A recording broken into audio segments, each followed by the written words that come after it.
ব্রাত্যের মধ্যস্থতায় কুণালের সঙ্গে দলের বৈঠক।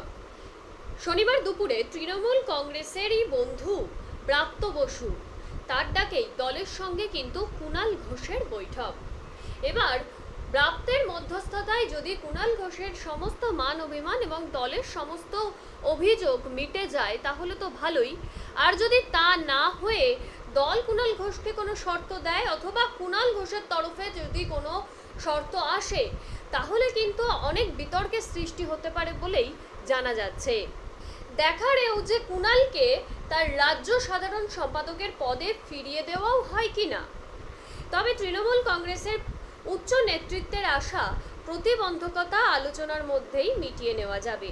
সেই আশাও আরও ইন্ধন জুগিয়েছে শনিবার সকালে কুণালের একটি পোস্ট, যেখানে তিনি মমতা বন্দ্যোপাধ্যায়ের সঙ্গে তার একটি পুরনো এবং অন্তরঙ্গের মুহূর্তের ছবি পোস্ট করেছেন। সঙ্গে লিখেছেন, তখনও তৃণমূল সরকারে আসেনি, একটা সুন্দর মুহূর্ত।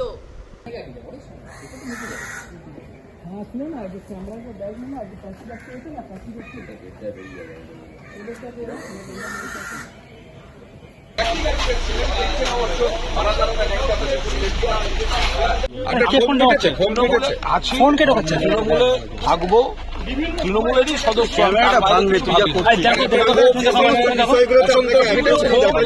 কোন ব্যাপার না, কিছু আলোচনার বিষয় থাকে, সেই আলোচনাগুলো হচ্ছে। যিনি আপনাকে সাধারণ সম্পাদক, রাজ্য সাধারণ সম্পাদক পদ থেকে সরিয়ে দেওয়ার চিঠিতে সই করেছিলেন, তার বাড়িতে এসে বৈঠক করছেন।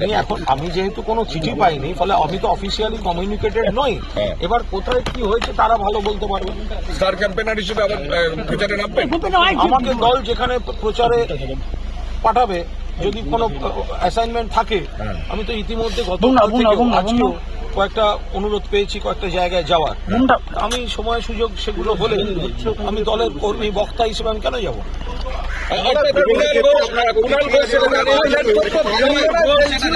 সেই জন্য আরো কি বলছেন, কুণাল ঘোষ সেটা জানিয়ে দিলেন যে তিনি দলের অ্যাসাইনমেন্ট পেলে তিনি প্রচারে যেতেও রাজি। কুণাল ঘোষ এবং